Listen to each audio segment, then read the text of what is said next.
Kalau ngingetin PBB ya, Aulia suruh ambil. Oke, baik, sudah live ya. Bismillahirrahmanirrahim. Assalamualaikum warahmatullahi wabarakatuh. Salam sejahtera buat kita semua. Kepada rekan-rekan tim kurikulum yang hadir hari ini ada Bu Cece, ada Bu Dwica, dan ada Bu Titis. Kita juga didampingi oleh Mas Anton. Terima kasih semuanya sudah bisa hadir siang ini. Terima kasih juga kepada teman-teman yang hadir siang ini. Sudah berapa kita attendisnya, Mas Anton? 15, Ibu. 15, oke. Jadi kita mulai aja ya. Tadi pagi kita sudah sosialisasi terkait yang reguler dan paralel, lalu siang ini kita lanjut sama-sama kurikulum S1 Teknik Sipil, tapi KKI ya. Dan sekedar secara umum, teman-teman mungkin perlu ketahui bahwa proses perencanaan kurikulum baru ini 2020 sudah berjalan sekitar 1,5 sampai 2 tahun.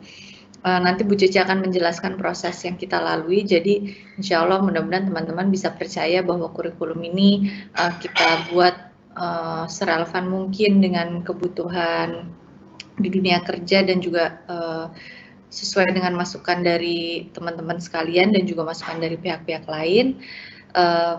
Terima kasih kepada tim kurikulum sudah menyusun ini dan juga sudah dikonsultasikan juga dengan seluruh tim dosen tentunya, dan terutama mungkin yang akan dicatat tadi sesuai yang mungkin saya bantu sampaikan yang tadi pagi Bu Wiwi sampaikan. Kurikulum 2020 ini akan tentunya ketika ada perencanaan kurikulum baru pastinya kita ingin membuat perubahan yang lebih baik, tapi tentunya dalam konteks kurikulum yang tahun ini perbedaannya juga terutama karena adanya kebijakan baru di level nasional seperti yang teman-teman dengar tentang kurikulum Merdeka Belajar, maupun juga terjemahannya di level UI, bagaimana menerjemahkan kurikulum Merdeka Belajar tersebut, dan juga terkait juga kebijakan UI yang menyesuaikan porsi mata kuliah universitasnya yang dulu ada MPKT A dan B, lalu juga MPK Agama, olahraga, itu berkurang proporsinya. Nanti Bu Cici akan menjelaskan lebih lanjut. Sehingga nanti teman-teman bisa lihat strukturnya akan berubah. Tadi kalau saya sempat mengikuti sebentar, ada juga yang bertanya, jadi ini siapa sih yang concern dengan kurikulum 2020 ini? Ya sebenarnya semua mahasiswa aktif gitu ya. Jadi memang nanti mulai dari semester ganjil 2020, maka full adalah kurikulum 2020 yang berlaku. Tidak akan ada lagi sama sekali mata kuliah kurikulum 2016 yang dibuka, namun akan ada namanya kurikulum transisi yang nanti Bu Cici akan jelaskan, tapi juga sebenarnya kurikulum transisi pun berisi mata kuliah yang pure hanya berasal dari kurikulum 2020.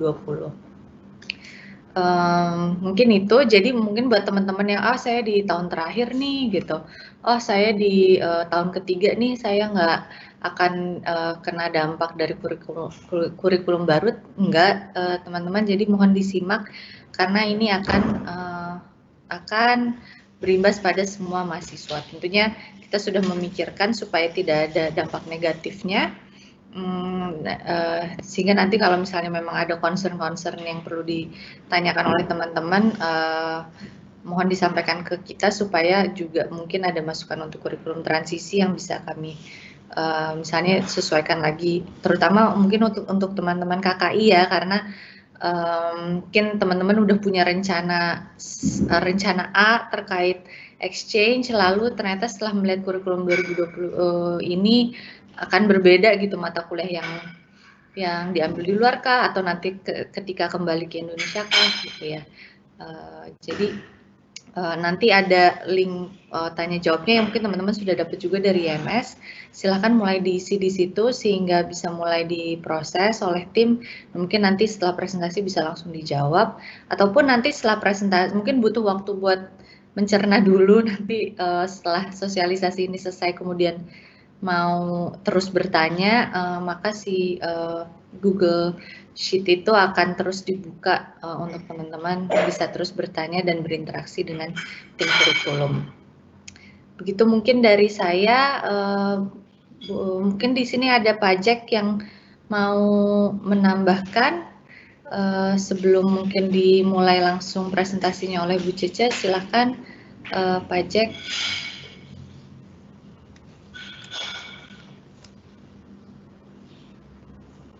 Enggak ya, mungkin enggak ya.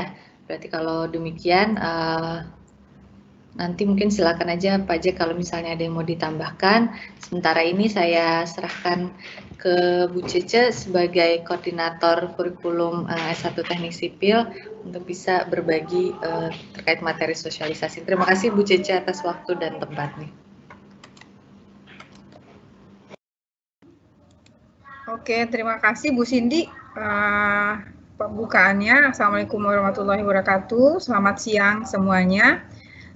Ini saya sedikit ada problem wifi di rumah nih, dari tadi lampunya blinking gitu, tanda nggak stabil. Jadi mungkin nanti kalau seandainya suaranya hilang timbul, kemudian ada yang nggak jelas dari penuturannya, mungkin disampaikan saja nanti waktu sesi tanya jawab kalau memang ada yang nggak clear ya di penyampaiannya. Mudah-mudahan nggak ada problem sampai kita menuntaskan sosialisasi kurikulum ini. Oke, jadi betul kata Bu Cindy tadi, perubahan kurikulum ini adalah merupakan suatu tradisi di Universitas Indonesia. Kita melakukan revisi kurikulum setiap 4 tahun sekali sebagai bagian dari plan do check action ya, evaluasi yang selalu continuous improvement yang selalu kita lakukan. Dan perubahan kurikulum nggak mesti totally change gitu ya, kadang-kadang minor, tapi intinya adalah tiap 4 tahun sekali kita lakukan revisi. Ini adalah tim kurikulum Departemen Teknik Sipil, ketuanya adalah Bu Wiwi. Bu Wiwi juga sama, hari ini ada problem internet sehingga beliau nggak bisa menyapa, nggak bisa hadir hari ini. Ya, dan ini semua adalah kami para tim kurikulum Departemen Teknik Sipil yang ditunjuk oleh Pak Jack Rizal. Oke, dapat saya sampaikan bahwa ketika kami ya departemen terutama yang menyusun kurikulum, ada beberapa referensi yang digunakan. Nah, referensinya itu banyak sekali ya. Jadi artinya kita nggak menyusun kurikulum nggak main susun-susun aja. Kita merefer ke ada hasil survei ya, kuesioner ke mahasiswa dan alumni. Sebenarnya ada tambahan nih ke user juga. Ya, kemudian kita juga lakukan beberapa benchmarking ke beberapa universitas di luar negeri. Kemudian kita merefer ke International Engineering Alliance ya untuk yang Washington Accord, karena International Engineering Alliance ini terdiri dari 3 ya, ada Sydney Accord, Washington Accord, sama Dublin Accord. Nah, kita merefernya ke Washington Accord untuk engineering education-nya. Kemudian kami juga melihat ya dokumen yang dikeluarkan oleh American Society for Civil Engineer tentang body of knowledge dari civil engineer ya di tahun yang diterbitkan di tahun 2019 ya. Berikutnya ada dokumen IAB ya, seperti sebagai informasi bahwa kita Teknik Sipil UI sudah terakreditasi oleh Indonesian Accreditation Board for Engineering Education. Kemudian juga dokumen dari ABET. ABET adalah Accreditation Board for Engineering and Technology. Ya, jadi banyak ya. Kita menyusun kurikulum tuh nggak main asal susun ya. Kita mengikuti tren perkembangan engineering education di dunia. Oke, nah outline yang akan saya sampaikan siang ini ada banyak, tapi jangan lama-lama ya. Tapi kita wajib menyampaikan intinya gitu. Dokumen ini nanti kami akan buat saripatinya, panduan singkat transisi kurikulum 2016 ke 2020. Nanti akan di-share lewat IM. Ya, nah outline PPT-nya hari ini kita akan bicara sedikit ya agar mahasiswa tahu juga apa itu expected learning outcome. Kemudian ada hasil evaluasi yang kami lakukan terhadap kurikulum 2016. Kemudian perubahan apa yang dilakukan di 2020 ini. Kemudian seperti apakah program kurikulum S1 reguler dan S1 KKI. Nah, kami tetap sampaikan juga walaupun hari ini sesi untuk KKI, tetap ditampilkan yang S1 reguler supaya mahasiswa KKI bisa melihat juga bahwa nggak ada perbedaan antara S1 reguler dan S1 KKI Teknik Sipil. Ya, cuman yang berbeda adalah di KKI ada pilihan mau double degree apa single degree.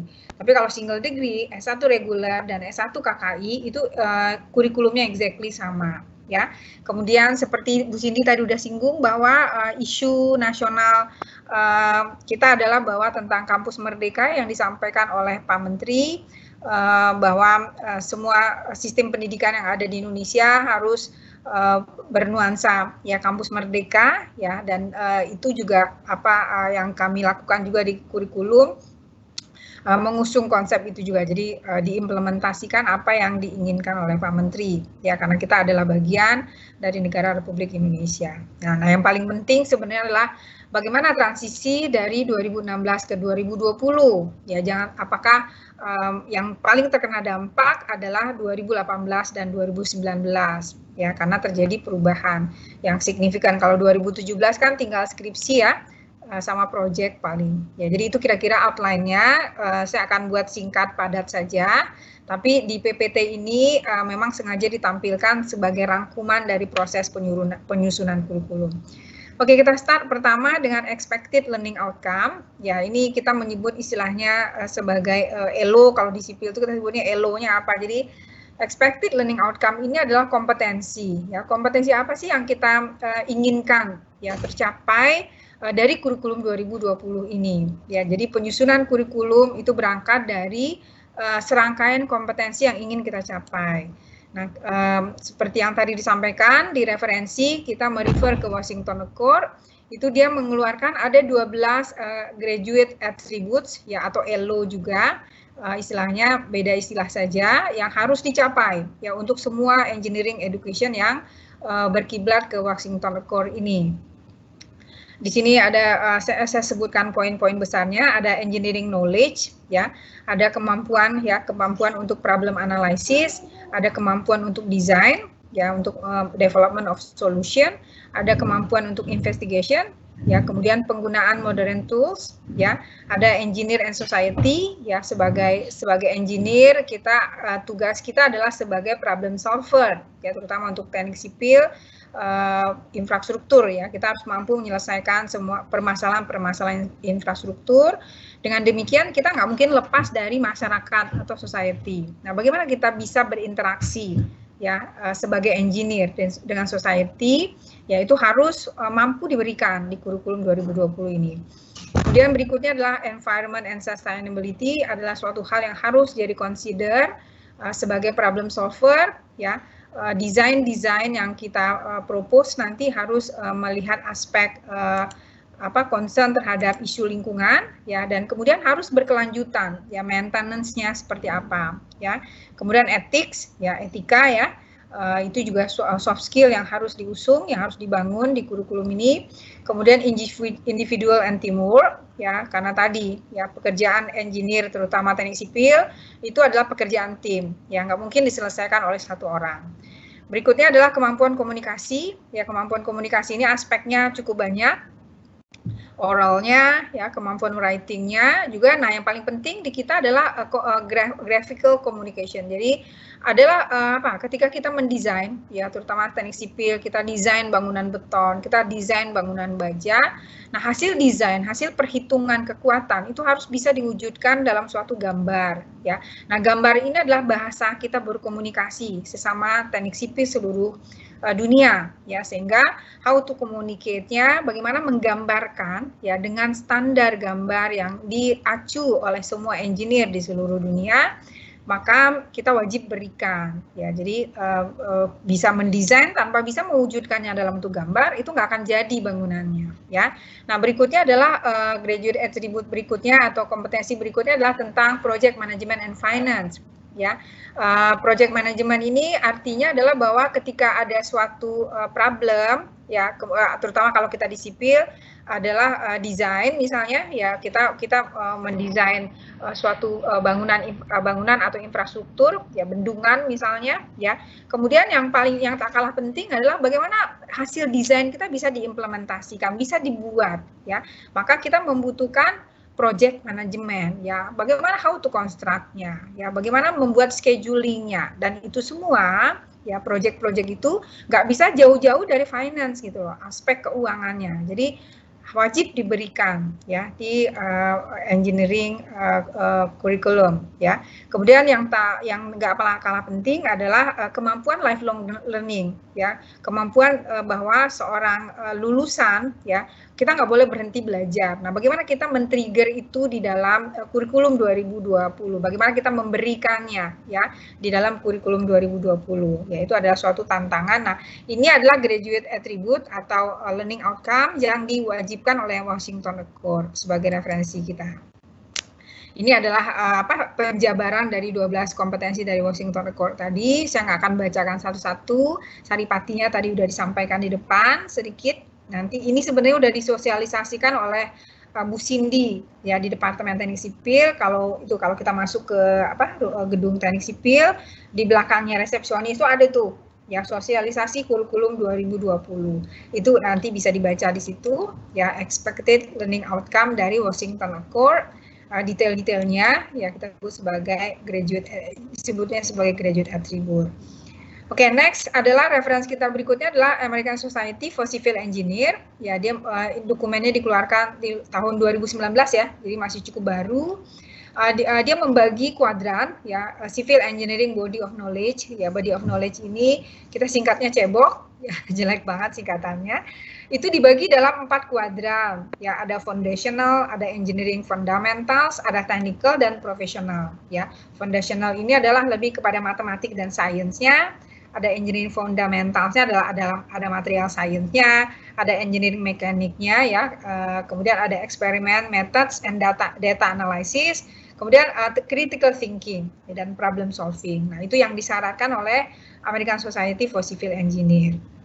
Berikutnya juga di technical ini ada project manajemennya, engineering ekonomiknya, ada risk and uncertainty, ya, kemudian brief in civil engineering areas, desainnya, ya, depth in civil engineering areas, sustainability, ya, kemudian di profesional, ya ini tadi professional attitude-nya, lifelong learning-nya, communication-nya, teamwork, ya, professional responsibilities, dan ethical responsibility. Nah, kalau kita lihat sebenarnya yang diusung oleh ASCE ini hampir sama sebenarnya dengan Washington Accord. Cuma Washington Accord bungkusnya agak lebih besar gitu. Nah, ini di American Society for Civil Engineering ini dia lebih detail gitu. Nah, ini juga menjadi considerance kita ya dalam penyusunan kurikulum. Nah, berikutnya adalah kompetensi yang dikeluarkan oleh UI. Ya, UI sebagai universitas ya ingin agar lulusannya mempunyai ciri ya. Nah, di sini kalau saya bagi ada 7 poin besar, yaitu adalah critical thinking dan teamwork, ya, social science, nationality and humanities, kemudian ada informasi dan teknologinya, communication-nya, dan entrepreneurship. Nah, kalau kita bandingkan ya mulai dari Washington Accord, American Society for Civil Engineering, kompetensi yang dikeluarkan itu banyak yang overlapping ya. Banyak banget overlappingnya sehingga satu dan sama lain itu mirip-mirip ya. Maka kami menyimpulkan bahwa berikutnya bahwa setelah kami diramu oleh tim kurikulum yang menjadi satu, maka learning outcomes ya, expected learning outcome dari teknik sipil, kurikulum teknik sipil itu kita rumuskan ada 13 ya. Jadi 12 kompetensi dari Washington Accord ini sebenarnya detailingnya ada di American Society for Civil Engineer ya. Kemudian kita tambahkan ada 1 kompetensi di UI yang tidak di-cover oleh Washington Accord dan American Society tadi, yaitu tentang entrepreneurship yang ini ya. Entrepreneurship ini yang tidak secara eksplisit muncul di Washington Accord sama di American Society for Civil Engineer ya, sehingga ada 13 kompetensi ya di kurikulum 2020 ya. Ini adalah 12 kompetensinya, kita menyebutnya ELO 1, 2, 3, 4 ya. Jadi sebenarnya kalau melihat dari ELO-nya adalah sama dengan ELO yang disampaikan oleh Washington Accord ya, sampai 10, kemudian ini berikutnya 11, 12 dan 13 ya. Jadi yang terakhir itu adalah entrepreneurship. Nah, harapannya dari ke-13 ELO tadi ya, maka ini gambaran dari profil lulusan Teknik Sipil UI. Adalah sarjana teknik yang mampu merancang bangun infrastruktur teknik sipil yang memperhatikan aspek sosial, ekonomi, lingkungan ya sepanjang siklus hidup infrastruktur secara profesional dan bertanggung jawab.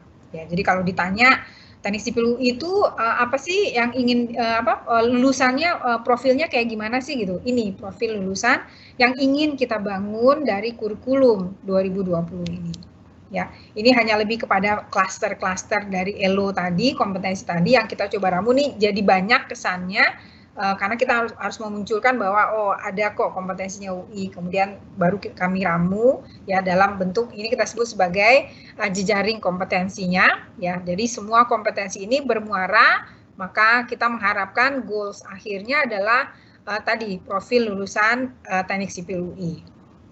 Kemudian, nah kalau kita zoom bagian yang atas ini, maka ending dari learning outcomes ya, expected learning outcome yang ingin ya dihasilkan melalui kurikulum 2020 ini adalah kemampuan meneliti ya dan kemampuan mendesain ya. Jadi ada dua kemampuan akhir yang menjadi puncak kompetensi yang kita inginkan ya, sehingga lulusan kita mampu merancang bangun ini tadi ya. Maka ada dua hal ya, yang pertama adalah kemampuan meneliti yang dituangkan nanti dalam bentuk skripsi ya, kemudian kemampuan mendesain yang dituangkan dalam bentuk capstone project yang kita tuangkan dalam bentuk mata kuliah project infrastruktur. Oke, itu kira-kira ya kompetensinya. Nah, sebelum kami merumuskan kurikulum, ya tim kurikulum bersama dengan Departemen Teknik Sipil itu menjaring masukan ya dari alumni, mahasiswa, dosen, juga pengguna lulusan. Nah, ini yang saya sampaikan di sini adalah saripatinya dan bagaimana masukan itu kita akomodir di kurikulum 2020. Yang pertama adalah evaluasi tim kurikulum itu kita melihat bahwa dari masukan dari para stakeholders tadi menyebutkan bahwa belum terlalu tidak tercapainya ya kompetensi akhir, yaitu desain terutama ya dalam mata kuliah project ya. Kemudian yang dilihat berikutnya adalah bahwa masih lemahnya kemampuan menggambar, sehingga hasil akhir desain itu tidak dapat dituangkan dalam gambar yang tepat. Ya, jadi seperti yang tadi saya katakan bahwa gambar itu engineering drawing itu ada pakemnya, ada standarnya. Ya, nah kami hasil evaluasi menyimpulkan bahwa ini masih lemah. Jadi ini perlu diperkuat nanti di kurikulum 2020. Kemudian jadi masih kemampuan komunikasi juga nih ya. Jadi ini kemampuan gambar itu tadi adalah graphical communication kalau di AECE menyebutnya. Kemudian yang ini adalah kami juga melihat dari masukan para alumni dan juga kami sebagai dosen juga melihat bahwa kok kemampuan mahasiswa kita komunikasinya masih kurang bagus ya, terutama dalam writing ya. Penulisan laporan KP-nya, tulisan kadang-kadang subjek predikat objeknya nggak utuh gitu, tahu-tahu udah ada titik di situ gitu. Itu yang kami lihat masih ada kekurangan ya dari produk kurikulum 2016 kemarin. Jadi di penulisan itu si pembimbing tuh setengah mati tuh membantu menyuruh mahasiswa untuk review ulang tulisannya itu. Kemudian juga kemampuan presentasinya juga nggak terlalu masih kurang lah, bukan ini ya, masih kurang ya. Jadi kadang-kadang presentasi tidak menggunakan bahasa yang baku ya. Kemudian juga kadang-kadang PPT-nya pun PowerPoint-nya pun nggak clear gitu loh. Jadi background-nya kuning, tulisannya putih gitu. Kadang-kadang ada yang kayak gitu. Jadi nggak bahwa harusnya kontras gitu kan, ilmu-ilmu sederhana ya. Nah, itu masih kami temukan gitu di kurikulum 2016. Jadi, padahal kemampuan komunikasi, mempresentasikan ini akan kalian hadapi nanti di dunia kerja gitu loh. Ya, sehingga ini perlu dipoles, ya perlu diperkuat di kurikulum 2020. Nah, untuk kemampuan desain, ya kami melihat bahwa kemampuan desain ini harus diasah dari awal. Ya, kemampuan desain ini mungkin baru berasa masuk ke mata kuliah desain itu memang di semester 5 dan 6. Dan kita akan mewajibkan gambar sebagai produk akhir dari desain. Jadi hitungannya udah jago nih, ngitung pakai software segala macam, laporan hitungannya tuh lengkap, penulangan beton bertulangnya lengkap, tapi gambarnya nggak benar gitu loh. Itu akan menghasilkan desain yang salah gitu loh ya. Jadi sebagus apapun hasil desain, perhitungannya, kalau tidak bisa diwujudkan dalam gambar yang betul, itu nggak akan sesuai gitu. Ya, jadi gambar itu akan kami highlight betul di kurikulum 2020 ini, di pelaksanaannya harus diawasi betul ya. Kemudian untuk desain ini yang dikeluhkan oleh mahasiswa terutama adalah di project ya, di capstone project itu mereka mahasiswa mengeluhkan bobotnya nggak sebanding nih sama kerjaannya ya. Jadi di project itu mahasiswa mendesain bangunan real, jadi kita kasih case ya, desain misalnya gedung parkir ya, sampai keluar produk akhirnya adalah detail engineering drawingnya ya.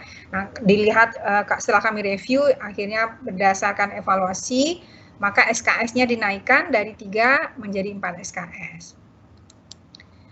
Oke, mudah-mudahan suaranya cukup jelas karena saya ada ini dibilang bad signal poor connection gitu, mudah-mudahan cukup clear ya ininya. Kemudian berikutnya adalah kemampuan berkomunikasi yang seperti tadi disampaikan. Maka kami melihat bahwa kekurangan di 2016 kemarin adalah dosen-dosen mengeluh ketika membaca seminar, skripsi, laporan ya, laporan kerja prakteknya juga. Nah, akhirnya kami melihat bahwa barangkali di 2016 kemampuan komunikasi ini tersebar di banyak mata kuliah, tapi nggak ada yang memberikan tools yang betul gitu loh. Gimana sih cara menulis yang betul? Gimana cara meng-quote? Kalau baca paper, kalau mau ditulis ulang, gimana cara menulis ulang gitu loh. Jadi bukan copy paste-nya, jadi ada paraphrasing-nya, sehingga penulisan seminar dan skripsinya itu jadi betul gitu loh ya. Nah, kita berguru ke ada 2 studi banding ceritanya, kami melihat bahwa di teknik kimia pun mereka juga menemukan hal yang sama, akhirnya mereka mempropos mata kuliah baru di kurikulum tahun lalu 2016. Nah, akhirnya tim kurikulum mencoba merumuskan kompetensinya, maka dimunculkanlah mata kuliah baru di kurikulum 2020, salah satunya adalah kecakapan komunikasi. Ya, itu akan memberikan pengetahuan how to-nya kepada mahasiswa. Jadi bukan hanya sekedar mahasiswa disuruh nulis, tapi nggak dikasih tahu cara nulis yang benernya kayak gimana. Ya, di mata kuliah kecakapan komunikasi ini pun atau efektif komunikasi, akhirnya kami rubah istilahnya menjadi efektif komunikasi. Itu juga disisipkan tambahan tentang bagaimana menulis CV dan resume yang benar, sehingga si calon user itu tertarik gitu loh untuk minimal dikasih kesempatan untuk wawancara gitu loh. Ya, jadi setelah baca CV-nya, wah ini bagus nih anak ini punya potensi. Nah, itu yang kami coba sisipkan juga di dalam kecakapan atau efektif komunikasi ini. Oke, itu hasil evaluasinya. Apa perubahannya ya? Jadi dari beberapa evaluasi tadi hanya beberapa yang saya highlight yang penting-pentingnya. Maka ini kira-kira tabel perubahannya ya. Kami untuk fisika mekanika dan panas, konten fisika mekanikanya akan di strengthening, akan diperkuat. Sebagian statika akan diturunkan ke dalam fisika mekanika, karena di fisika mekanika setelah kami review kontennya itu ada hukum Newton yang sebenarnya bisa dikaitkan dengan statika ya, jadi akan diperkaya dengan statika aspek teknik sipilnya ya, sehingga kurikulumnya di 2020 ini kita naikkan SKS-nya jadi 4 ya. 1 SKS-nya sebenarnya adalah peleburan dari ini ya, jadi praktikum fisika listrik kemudian fisika mekanika yaitu kami usulkan di 2020 ini untuk dihapuskan saja, karena secara kompetensi apa yang diinginkan dari praktikum ini kalau kami review itu belum tercapai ya. Dan kami menyadari karena memang fasilitasnya juga barangkali di FMIPA terlalu crowded ya, satu mahasiswa satu FT ke sana semua, sehingga schedulingnya nggak nyambung. Kadang-kadang di kelas kalau yang dapat schedule lebih awal itu di kelas belum dibahas, tahu-tahu udah dipraktikumin, sehingga kami melihat tidak adanya match antara bagaimana praktikum itu berjalan dengan yang disampaikan di kelasnya ya. Karena ketidaksinkronan itu kami melihat bahwa tujuan dari praktikumnya kurang tercapai ya, sehingga kami mengusulkan untuk dihapuskan ya. Nah, yang beruntung memang 2020 ya 2019 sudah selesai ya praktikumnya. Kemudian juga di merge adalah kimia dasar dan kimia lanjut.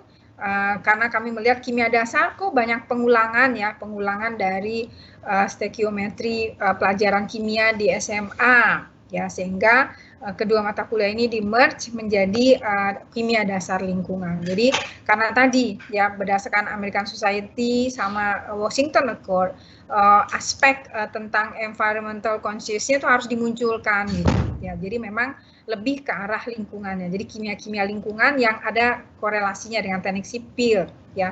Misalnya juga tentang masalah karat ya, bagaimana besi berkarat, efeknya apa dan segala macamnya ya. Seperti itu ya. Kemudian statistik probabilistik ini adalah lebih kepada pengayaan konten ya. Selama ini statistik probabilistik hanya sebagai matematik knowledge-nya aja, tapi belum terlalu dikaitkan. Nah, kami melihat kebutuhan statistik di teknik sipil itu adalah ketika kita melakukan nggak mesti riset ya, misalnya kalau kontraktor itu kita punya sampel beton ya, kubus atau silinder, kita mau tahu nih mutu betonnya berapa ya. Nah, sampelnya itu kadang-kadang cuma 3. Ya, nah statistik yang kita harapkan itu adalah bahwa statistik ini tuh berbeda gitu loh. Ya kalau jumlah sampelnya dikit sama sampel banyak, statistiknya beda gitu. Nah statistik itu yang ingin kami kedepankan. Jadi si mahasiswa itu punya judgement nanti gitu loh. Oh kalau data samplingnya sedikit harusnya pakai standar deviasi yang ini. Itu berbeda dengan yang datanya banyak gitu loh ya. Karena di sipil sendiri kita punya dua hal yang berbeda. Misalnya di beton itu sampelnya paling hitungan jari gitu loh, cuma 3 atau 4 atau 5 ya. Tapi di teknik transportasi misalnya kita mau menghitung jumlah kendaraan yang lewat itu datanya banyak sekali gitu. Nah, itu tuh berbeda gitu loh. Ya desain ya. Jadi statistik probabilistik ini memang tujuannya adalah untuk supaya kita nanti waktu mendesain eksperimennya itu kebayang gitu loh. Oh, ini statistik yang mana yang kita harus gunakan. Nah, arahnya ke sana. Jadi pengayaan konten ya sehingga kita juga rubah namanya statistik dan probabilistik desain eksperimen ya. Maaf nih saya belum update bahasanya judul mata kuliahnya. Berikutnya adalah yang diperkaya kontennya adalah ilmu ukur tanah. Ya, ilmu ukur tanah hari gini di mana semua alat-alat udah berbasis satelit dan segala macam. Jadi aspek GIS-nya ditambahkan ya di dalam mata kuliah ilmu ukur tanah ini. Juga penggunaan kita lebih arahkan kepada penggunaan total station. Jadi alat yang lebih yang lebih terintegrasi ya. Kalau yang sebelumnya kan masih pakai alat-alat yang manual gitu. Berikutnya adalah konstruksi bangunan. Ini isunya adalah isu tadi kemampuan menggambar ya sehingga dikelirkan ya, dikelirkan tujuannya di gambar konstruksi 1 mahasiswa harus memahami tentang gambar arsitek ya.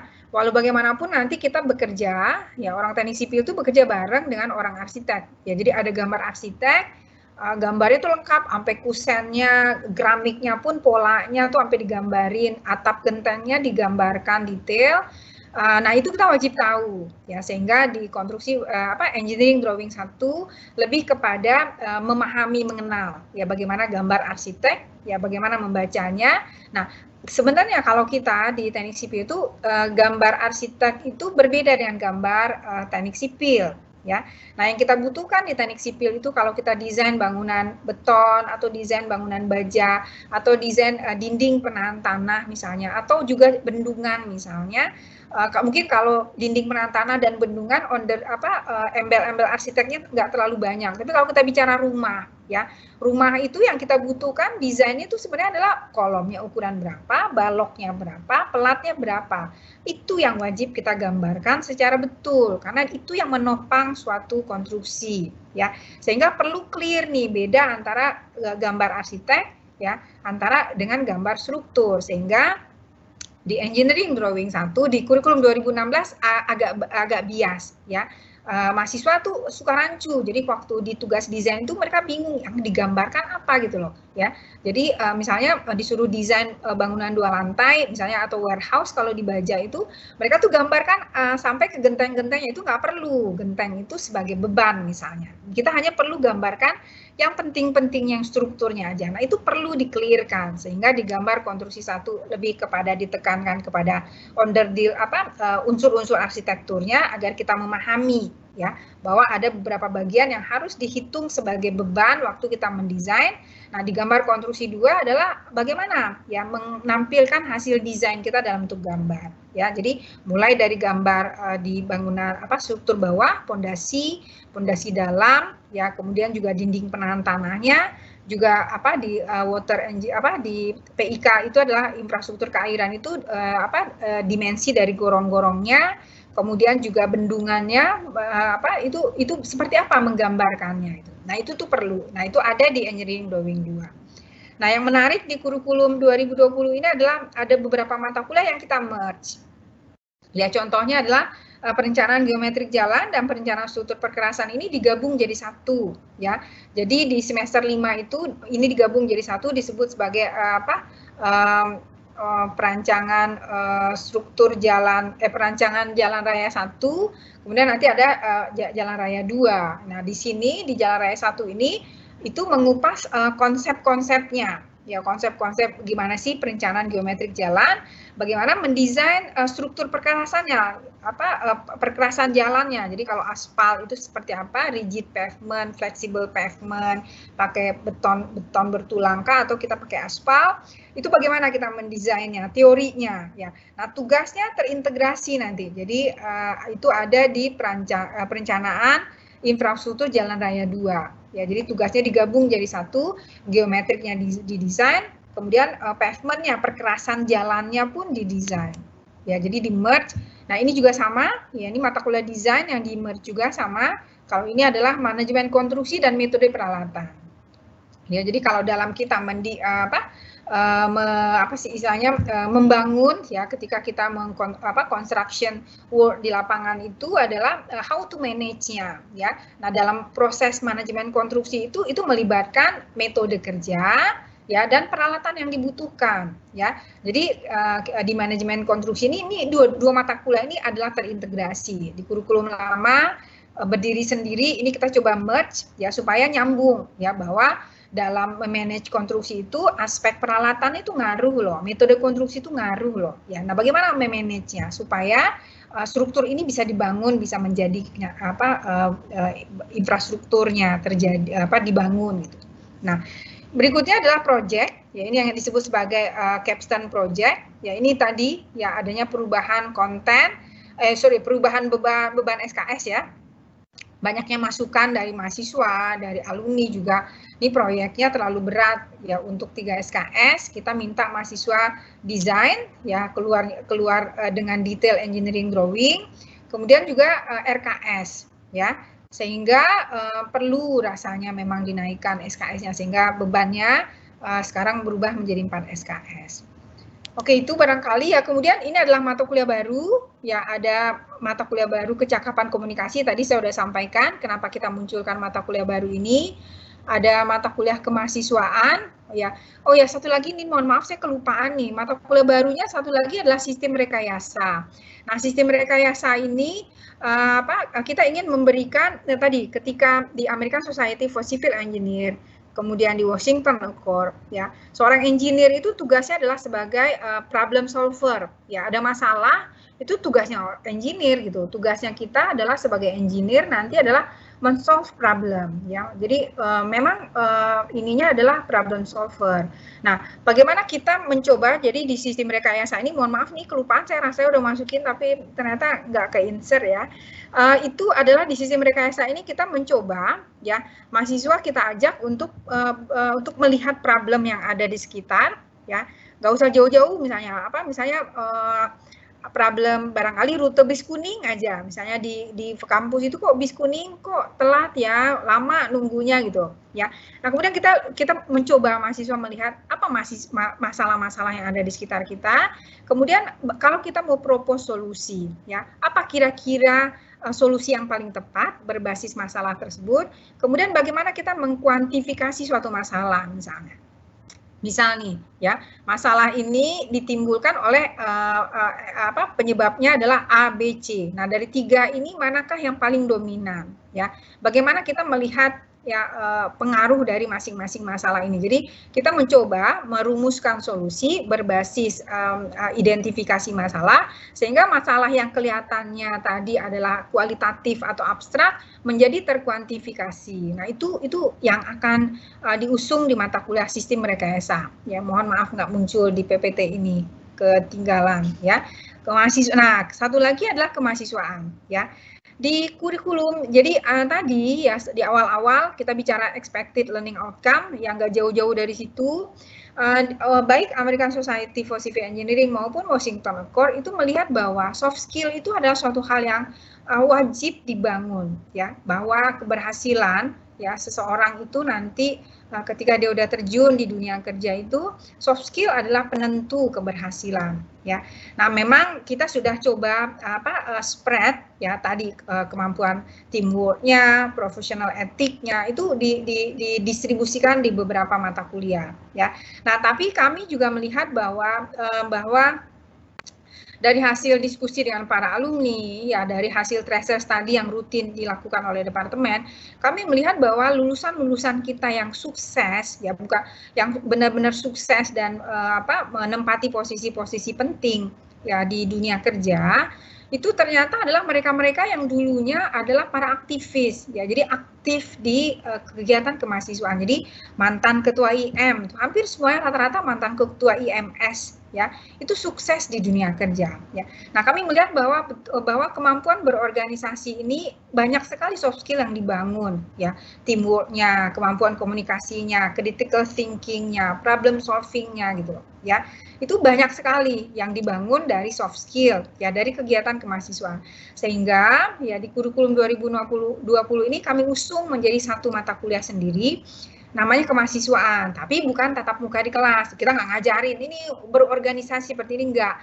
Jadi mahasiswa, jadi tujuannya kemahasiswaan ini adalah kita mengapresiasi. Ya, jadi kurikulum 2020 ini kita mengapresiasi mahasiswa-mahasiswa aktif, ya. Jadi mereka yang jadi ketua IM, ya mereka yang aktif di BEM, menyuarakan kadang-kadang ikut demo yang menyuarakan inilah membantu menyelesaikan persoalan bangsa gitu. Itu suatu soft skill yang sangat bagus dan sangat bermanfaat ketika mereka nanti terjun di masyarakat. Nah, kami apresiasi di kurikulum 2020 ini.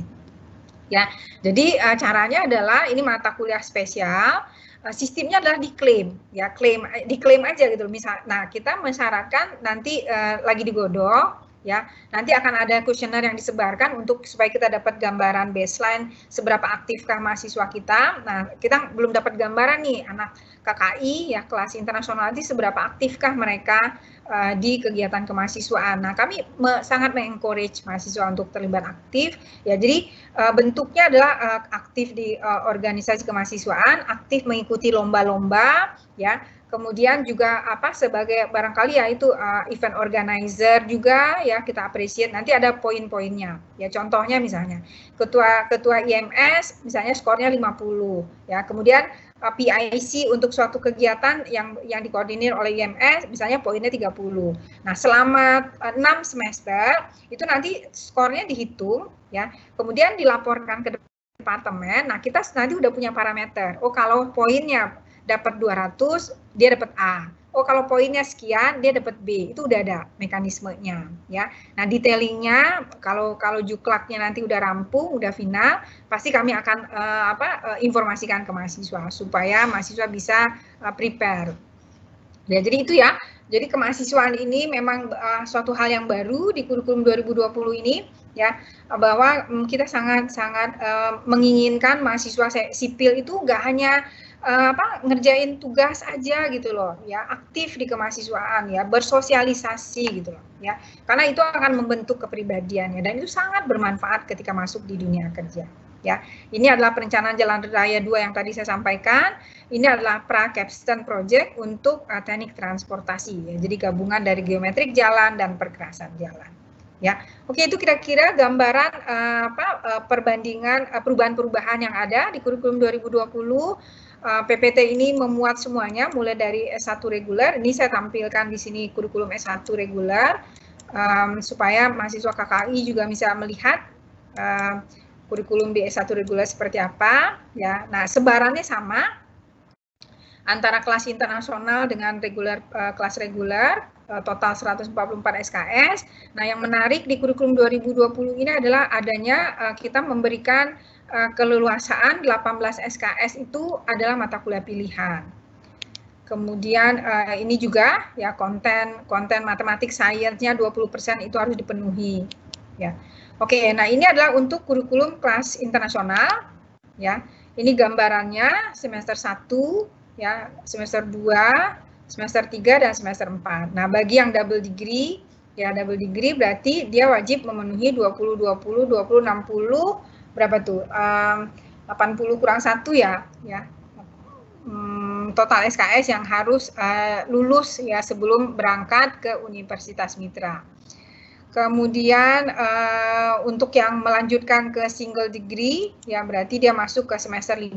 Nah, yang berbeda dari kurikulum 2020 ini adalah keluhan dari mahasiswa KKI adalah mereka jadi sulit lulus tepat waktu, ya karena dulu di semester 7 ini ada mata kuliah project. Ya, sehingga mereka agak bingung kapan ya sebaiknya overseas.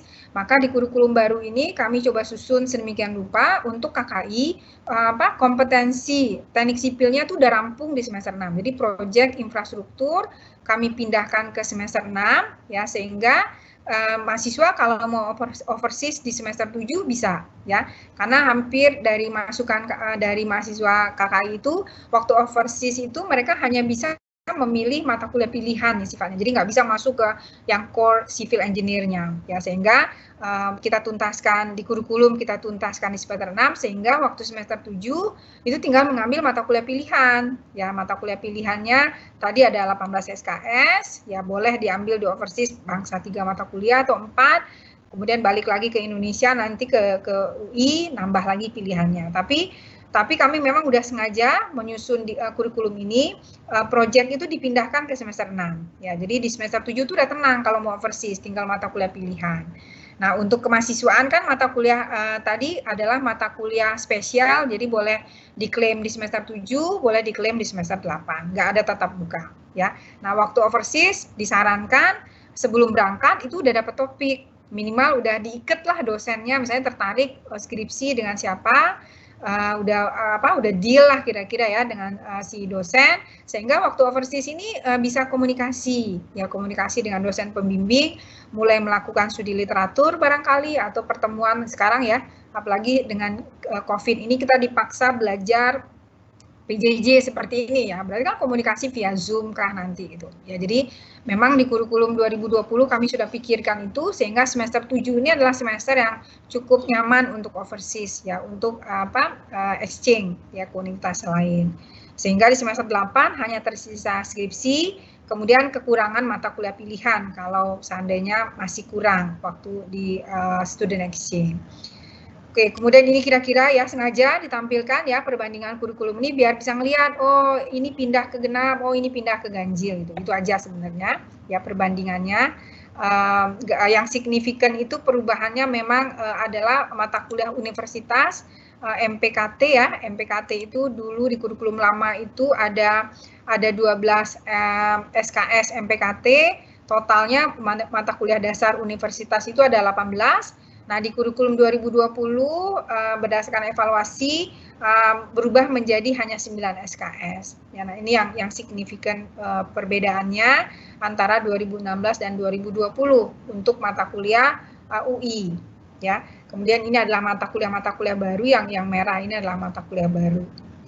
Berikutnya adalah yang di semester 7 dan 8 yang ini tadi. Perbandingannya yang lama nih di kurikulum 2016 ada capstone project. Nah, capstone ini yang membuat mahasiswa KKI itu jadi berat gitu loh. Gimana caranya ya kalau kita overseas di semester 7, berarti capstone-nya gimana gitu. Capstone itu nggak bisa dibuka di semester genap gitu. Itu problemnya waktu itu. ya di kurikulum sebelumnya. Jadi kami sudah coba supaya di 2020 selesai. Jadi ini ya, ini yang tadi ya catatan perubahan di kurikulum 2020. Apa ini ya? Jadi proyek udah dipindah ke semester 6. Ini yang tadi saya sampaikan ya, menuntaskan mata kuliah pilihannya di luar negeri, disarankan saat overseas sudah mendapatkan topik ya. Ini yang tadi saya sampaikan ya. Kemudian nah karena apa seminar berarti kan semester 8 seminar sama skripsi nih ya, karena misalnya kalau overseas di sini seminar pindah ke semester 8 berarti di sini. Nah, karena seminarnya sudah sambil komunikasi dengan pembimbing di sini, berarti kan sebenarnya udah rampung, tinggal menulis ya. Berarti nanti kalau bisa sidangnya dilakukan di awal semester ya. Kemudian KP juga bisa dilakukan paralel di semester 8. Mungkin itu ya. Kemudian ini adalah, nah ini kenapa ini ditampilkan, buat apa dibanding-bandingin ya, hanya untuk memastikan bahwa nggak ada beda antara kurikulum reguler dan KKI, dan tujuannya satu adalah biar bisa saling ngintip. Jadi gini, untuk mata kuliah beberapa mata kuliah tertentu itu kita sengaja buat semesternya beda. Ya misalnya nih kalau untuk yang struktur itu statikanya di KKI itu diganjil, di reguler itu digenap, sehingga anak KKI kalau dia gagal di semester KKI-nya, oh berarti boleh nggak ngulang di reguler, boleh gitu, karena kan ini. Nah, tapi mekanismenya nanti lapor Bu Cindy ya. Bu Cindy, saya mau ambil mata kuliah statika di reguler gitu ya. Karena untuk supaya bisa overseas double degree itu syaratnya kan 4 semester itu lulus, nggak boleh ada yang ngulang satupun ya. Jadi problem tuh biasanya, aduh saya gagal mekanika fluida nih, ya udah ngulang semester depan di reguler gitu, seperti itu. Jadi saya tampilkan di sini biar bisa saling ngintip gitu. Anak reguler juga gitu kan, anak reguler gagal di sini, oh ikut KKI gitu, supaya mereka itu mempercepat proses kelulusan. Dan karena kan kaitannya gagal satu mata kuliah kan berentet ya, ada ini adalah prasyarat untuk mata kuliah ini, gara-gara nggak lulus ini nggak bisa ngambil yang lain gitu. Seperti itu ya. Jadi tetap memang sengaja kami tampilkan di sini supaya bisa saling ngintip biar tahu oh kapan kalau ngulang bisa nggak di KKI. Tapi memang nggak semuanya ya.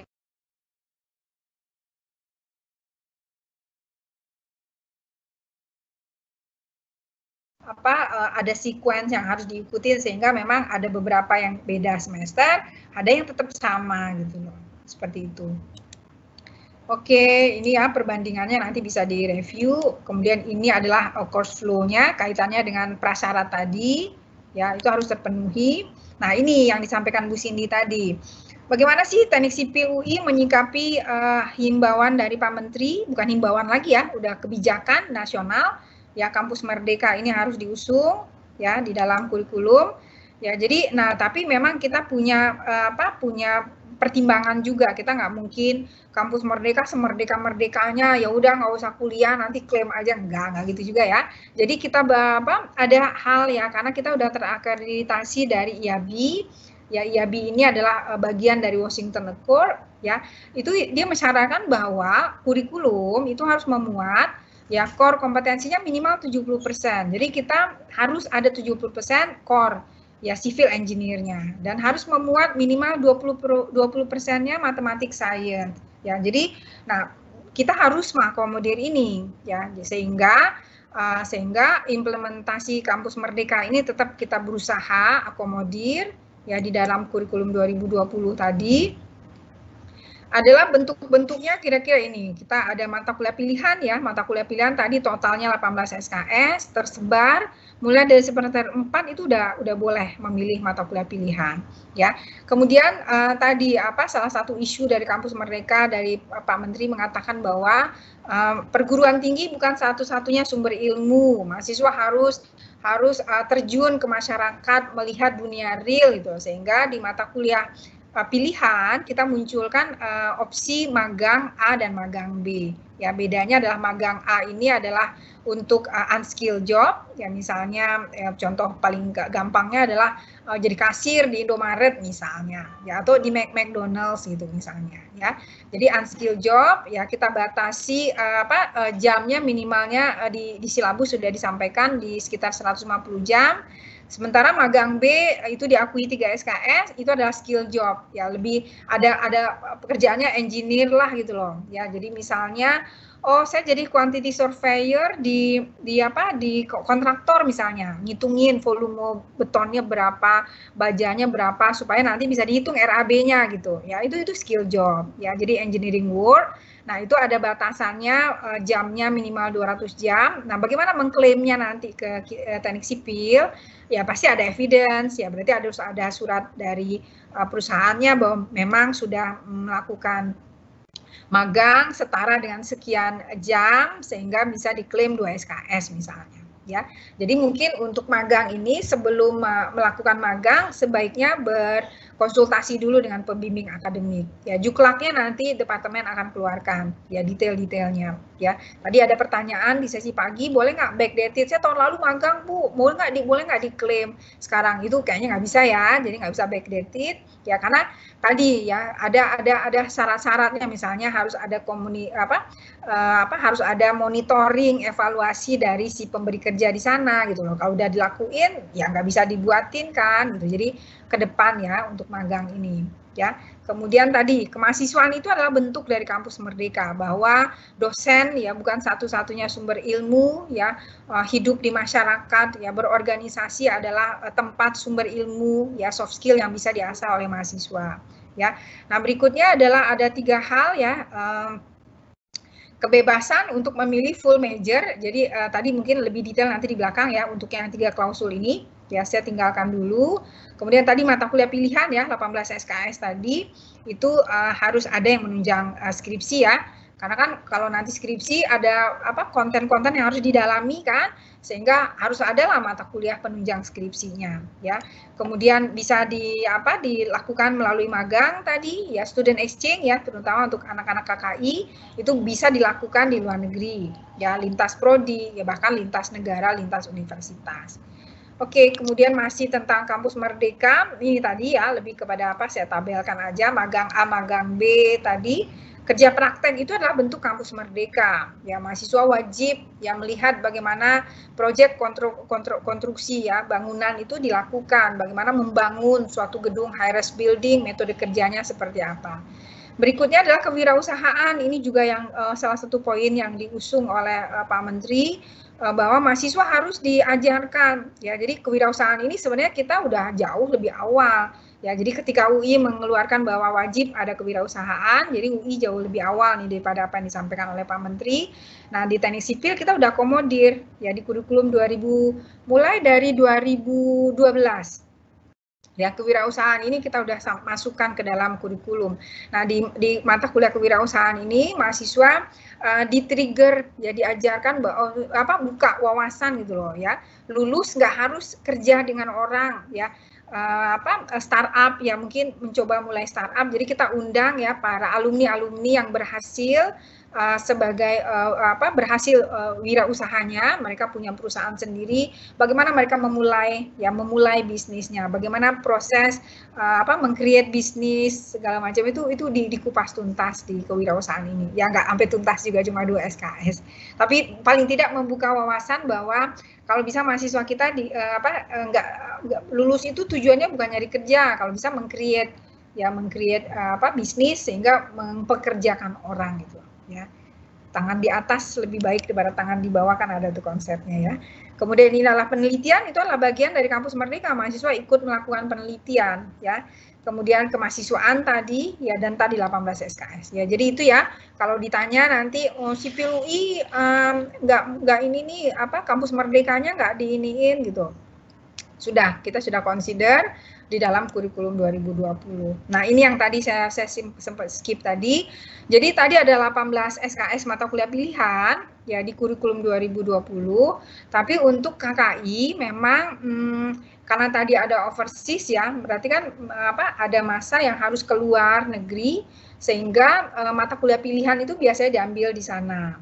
Ya, jadi biasa ingat saya itu biasanya sampai 10 sampai 14 SKS. Yang pinter itu pernah waktu itu 14 SKS dia dapat tuh mata kuliah pilihan di waktu overseas. Tapi kalau rata-rata sih memang sekitar 9 ya saya perhatikan.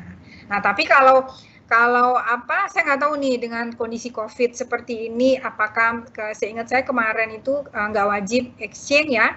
Nah, kalau seandainya kita nggak tahu nih kebijakan ke depan apakah overseas jadi wajib atau seperti apa, tapi kalau untuk yang S1 reguler 18 SKS ini itu bisa dimanfaatkan melalui 3 option. Opsi pertama adalah bisa full major, jadi 18 SKS itu mengambil mata kuliah pilihan yang ada di teknik sipil, boleh juga ditambah dengan sedikit mata kuliah lintas prodi. Opsi kedua itu kita membuka di kurikulum ini kita mengakomodir major minor, ya. Minor ini maksudnya majornya adalah kita sipil, lulusan teknik sipil nanti. Nah, minornya adalah lintas tadi, jadi lintas prodi, ya, dengan paket 18 SKS, ya. Jadi di kurikulum 2020 masing-masing prodi di Fakultas Teknik itu mengeluarkan paket 18 SKS minor, ya. Body of knowledge-nya harus utuh tuh 18 SKS ini, ya. Jadi bisa juga nanti mahasiswa 18 SKS ini dimanfaatkan untuk mengambil minor di prodi lain. Ya, sehingga nanti harapannya ya ini yang kita usulkan ke fakultas dan ke universitas supaya nanti muncul di transkrip, ya. Misalnya nanti di transkrip mahasiswa ini si A ya adalah sarjana teknik sipil ya dengan minor arsitektur misalnya, atau dengan minor financing misalnya, ya. Jadi ada minornya. Nah, minimal paket minor minimal itu adalah 18 SKS. Dan tapi bisa lebih ya, tergantung dari prodinya. Jadi misalnya nih, bisa aja minor yang ditawarkan oleh arsitektur itu 20 SKS. Atau minor yang ditawarkan oleh TI, misalnya teknik industri itu 18. Ya, jadi tergantung minat mahasiswa, oh saya mau mengambil minornya TI. Oh, berarti paket minor TI misalnya 18. Ya. Nah, bagaimana tahunya minor, jadi syarat minor itu yang kata kuncinya adalah lintas prodi. Ya, jadi kalau majornya teknik sipil, nggak bisa mengambil, oh saya mau majornya teknik sipil, Bu, saya minornya struktur, saya mau minornya geoteknik. Bukan, itu bukan minor namanya, itu namanya peminatan teknik ke struktur gitu, atau peminatan geoteknik. Jadi minor adalah lintas prodi. Nah, dengan TL gimana ya? Lintas prodi kan teknik lingkungan, prodi teknik lingkungan. Jadi bisa sarjana teknik sipil dengan minor teknik lingkungan. Nah, opsi ketiga, 18 SKS ini boleh dimanfaatkan untuk mengikuti program fast track. Ya, jadi program fast track ini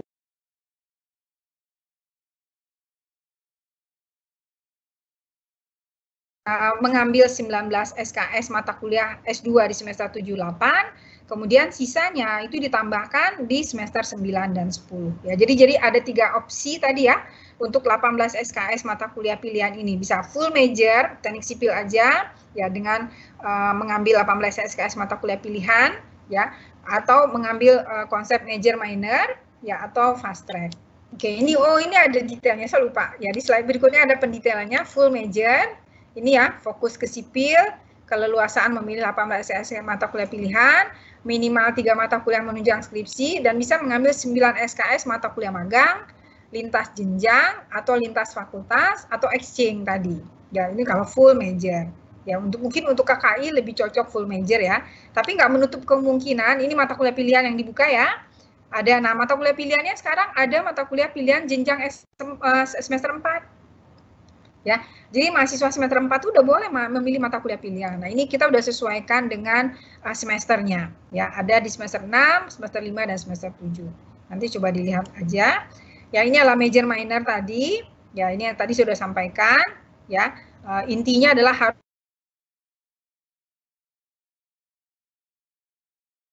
ya, jadi kelebihannya adalah muncul di transkrip. Ya, plus minusnya adalah ya barangkali yaitu keuntungannya dapat menguasai 2 bidang ilmu, lebih mudah nanti kalau mau cari kerja, ya fleksibilitas, atau barangkali juga mau bisnis ya. Oh, saya sipil mengambil finance, oh supaya nanti waktu bikin kontraktor, oh aspek finance-nya udah jago gitu. Itu juga bisa, nggak harus nyari kerja ya. Topik skripsinya nanti bisa lintas ilmu, barangkali kalau mengambil arsitektur berarti nanti bimbingannya berdua barangkali, dosen sipil dan dosen arsitek. Ya, nah kesulitannya memang tough-nya adalah di jadwal ya, di jadwal nanti penyusunan jadwalnya. Oke, nah sipil sendiri kita menawarkan ada 5 minor, tapi ini ditawarkan ke prodi lain, bukan buat mahasiswa teknik sipil. Ini hanya sekedar gambaran saja. Oke, nah ini adalah fast track 5 tahun ya menjadi lulus S2 ya. Jadi kuliah 1 sampai 6 ini mata kuliah sipil S1 reguler, S1, kemudian mengambil mata kuliah S2 di semester 7-8, sisanya di semester 9-10 ya. Nah, keuntungannya apa? Kalau ikut fast track itu nggak perlu ikut ujian masuk program S2 lagi. Ya, nggak perlu mengikuti ujian SIMAK UI, ya langsung masuk program S2 FTUI ya. Hemat waktu karena dalam 5 tahun mendapatkan gelar sarjana teknik dan magister teknik ya. Nah, syarat IPK-nya itu sudah diturunkan. Ya, tapi nanti mohon dikoreksi juga oleh Bu Cindy apa benar terakhir saya dengar diturunkan ke 3,2 ya, barangkali SK Rektor udah ada atau belum ya. Nah, jika gagal gimana? Oh, saya awalnya mau ikut fast track nih, misalnya daftar ke departemen di semester 5 kalau nggak salah tuh, di awal-awal semester 5 itu atau di akhir semester 4 tuh daftar ke departemen, saya mau ikut program fast track. Nanti dicatat, oh ini anak-anak fast track adalah ini, supaya nanti waktu departemen menandain supaya oh nanti dia akan berubah status jadi mahasiswa S2 begitu di semester 9-10 gitu. Ya seperti itu ya. Nah, kalau gagal gimana? Udah daftar ke departemen, udah sempat ngikutin, nggak kuat ternyata ngambil S2-nya, atau berubah pikiran pengen S2 ke luar negeri misalnya, udah sempat 1 tahun nggak jadi setengah semester batal gitu. Nah, akhirnya hanya mendapatkan gelar S1 teknik sipil saja. Ya, ini gambaran kurikulumnya fast track ya, sampai semester 6 kurikulum S1. Nih di semester 7 dan 8 yang abu-abu ini adalah mata kuliah S2. Ya, jadi sangat dimungkinkan 5 tahun itu mendapatkan gelar S2. Ya, ini kira-kira gambaran sebaran SKS-nya untuk yang fast track. Ini di 9-10 ini itu udah menjadi mahasiswa S2. Ya. Nah, program fast track ini memang ditawarkan di awal semester 5 ya.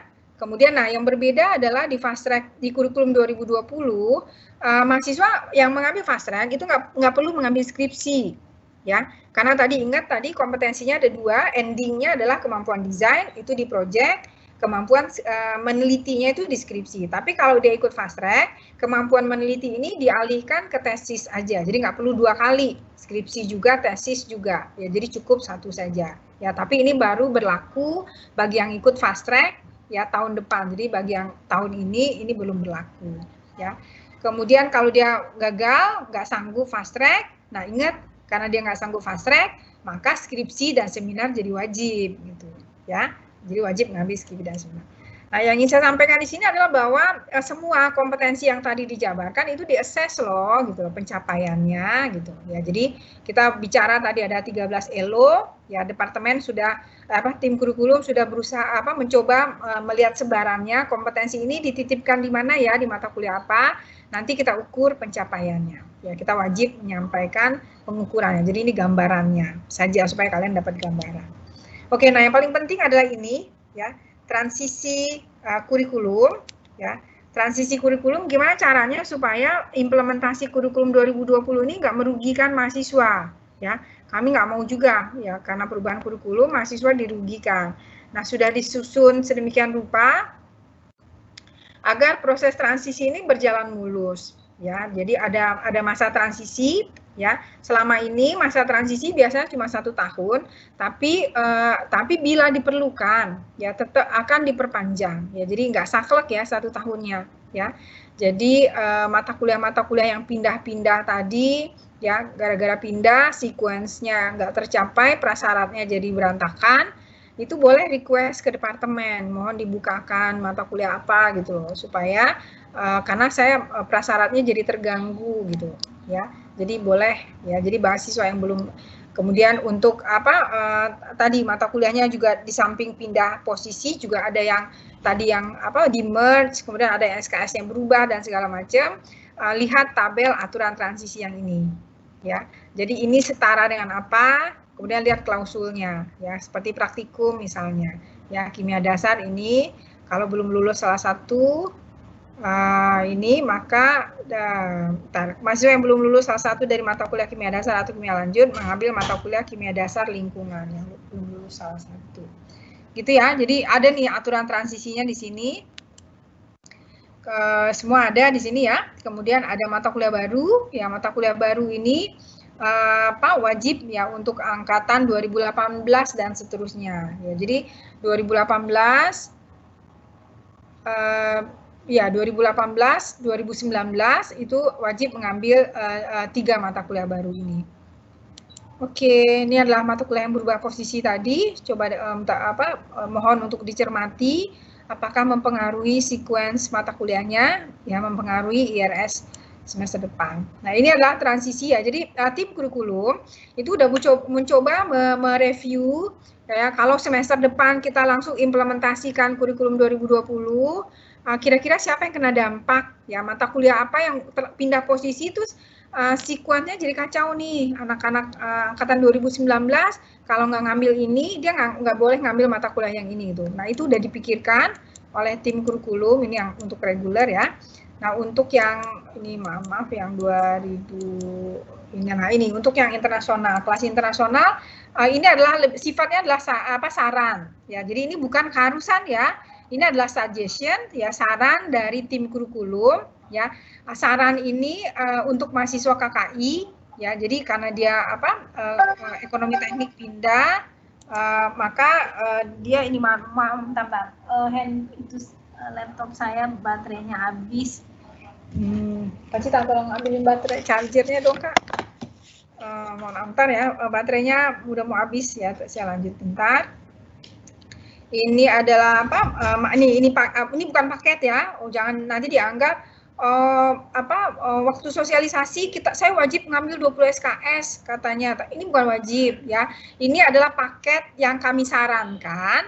Tapi kalau IP-nya nggak tercapai, ya nggak bisa ngambil 20 gitu. Misalnya IP-nya jeblok, kemudian secara aturan hanya bisa ngambil 15, ya 15 tinggal dipilih. Ya 15 SKS-nya. Oh iya, mohon maaf. Pasangin apa? Bentar ya. Tolong pasangin.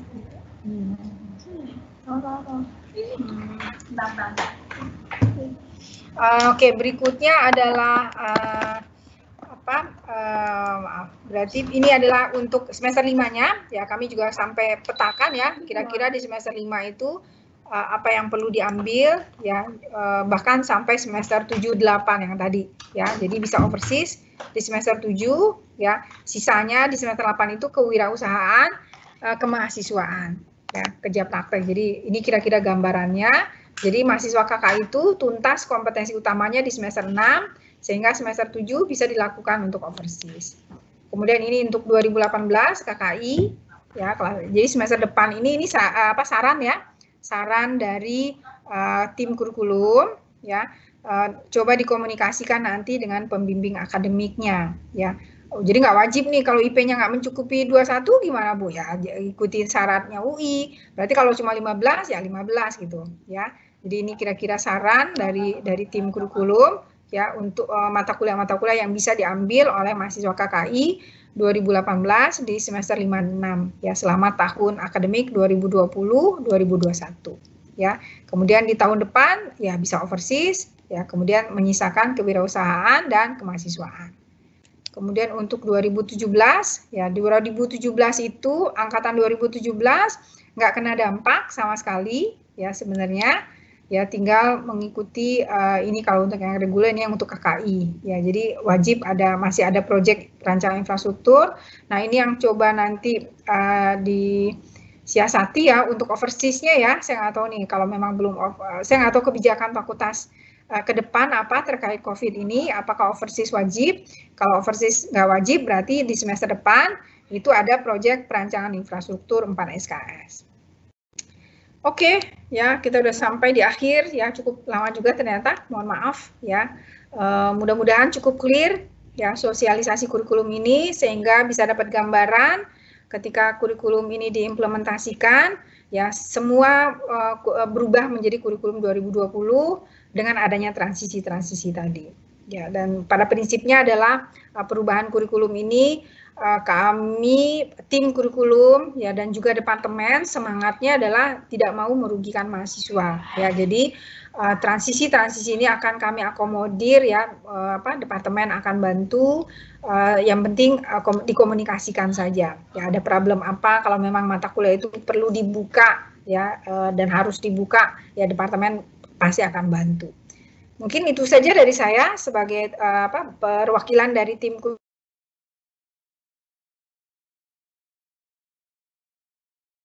untuk kurikulum S1 reguler. Oke, dari saya cukup. Bu Cindy, saya kembalikan ke Bu Cindy atau ke departemen atau saya nggak tahu Bu Cindy. Oke, baik. Ya, baik. Terima kasih banyak Bu Cece atas presentasinya. Mungkin kalau format Q&A-nya jadinya tadi gimana ya Bu? Kan kita ada form tapi kelihatannya kita tetap buka Q&A ya? Iya, iya. Oke. Iya, ini ada beberapa pertanyaan. Ya. Oh ya, si Titis yang tadi ini ya. Oke, baik. Mungkin berarti saja? boleh karena biar formatnya sama dengan yang tadi pagi. Silahkan mungkin Titis kalau bisa mimpin, nanti kalau ada yang perlu dijawab oleh departemen bisa dilempar ke saya. Untuk yang pertama, apa kebijakan departemen mengenai student exchange untuk 2 semester ke depan? Semester ganjil tahun 2020 dan semester genap tahun 2021.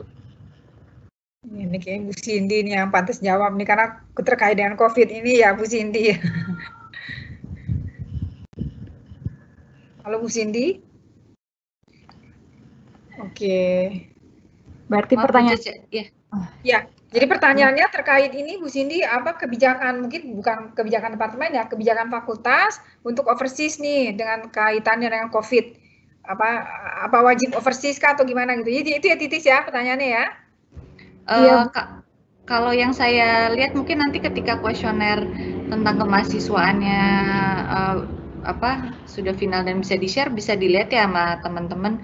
Kalau sebenarnya untuk kemahasiswaan itu juga termasuk kemahasiswaan di luar sipil kan Bu ya, di UI maupun di luar UI pun gitu kan Bu ya? Iya, iya. Enggak, ini pertanyaannya ini Bu Cindy, apa overseas? Student exchange Bu. Student exchange. Ya. Ini ada di mana sih pertanyaannya? Oh, ini yang Google Form ya? Tadi dibaca. Oh iya, oke. Titis, pertanyaannya dibacain oleh Titis tadi ya. Mengenai student exchange untuk 2 semester ke depan, semester ganjil tahun 2020 dan semester genap tahun 2021. Nah ini mungkin yang tahu pajak ya, karena di level kadep dan fakultas. Pajak apakah bisa bantu menjawab? Yeah, standby. Oke. Terima kasih. Assalamualaikum warahmatullahi wabarakatuh. Jadi yang pertama adalah exchange itu dapat dilakukan dengan beberapa ketentuan. Yang pertama adalah universitinya membuka exchange, baik secara online maupun secara tatap muka langsung. Ini bisa saja dilakukan exchange, katakanlah ada mahasiswa yang exchange ke Malaysia, tetapi dilakukan dengan online. Sepanjang kita bisa mendapatkan transfer kredit dari Universitas Mitra. Nah itu yang pertama. Yang kedua ya tentunya kita lihat perkembangan COVID ya, karena ini akan sangat dinamis. Seperti contoh kasus semester yang lalu ya, kalau tidak bisa keluar, Universitas Mitra tidak melakukan online dan lain sebagainya, artinya kita pernah melakukan transfer dengan kuliah di dalam negeri ya, kuliah di dalam UI. Tapi ini sangat tergantung dari perkembangan pandemi ini. Mudah-mudahan mudah-mudahan bisa dilakukan dengan tetap melakukan exchange, baik exchange itu offline, artinya tatap muka di universitas di luar negeri, atau online sepanjang transfer atau surat keterangan sudah lulus itu kita dapat dari universitas di luar. Mungkin itu yang bisa saya jelaskan sementara ini, Bu Cece, silakan. Apa ada yang mau ditambahkan? Terima kasih Pak Jack. Mungkin Titis lanjut aja, Titis, pertanyaannya apa? Kita jawab sama-sama. Untuk pertanyaan kedua, untuk mata kuliah kemahasiswaan, apakah organisasi di tingkat UI atau bahkan di luar UI tetap termasuk? Dan apakah akan disosialisasikan penilaiannya? Jadi nilai A itu harus berapa poin, dan juga jabatan apa itu berapa poin? Titis aja langsung jawab. Oh, baik Bu. Untuk ini, organisasi di tingkat UI maupun di luar UI tetap termasuk, di mana nanti departemen akan membagikan jutlak mata kuliah kemahasiswaan ini. Di dalam jutlak tersebut, mahasiswa bisa melihat skor yang bisa didapatkan dari setiap jabatan jabatan maupun organisasi yang diikuti. Jadi nanti departemen akan membagi penilaiannya mahasiswa aktif di organisasi, kepanitiaan, lomba, dan juga sebagai asisten perkuliahan.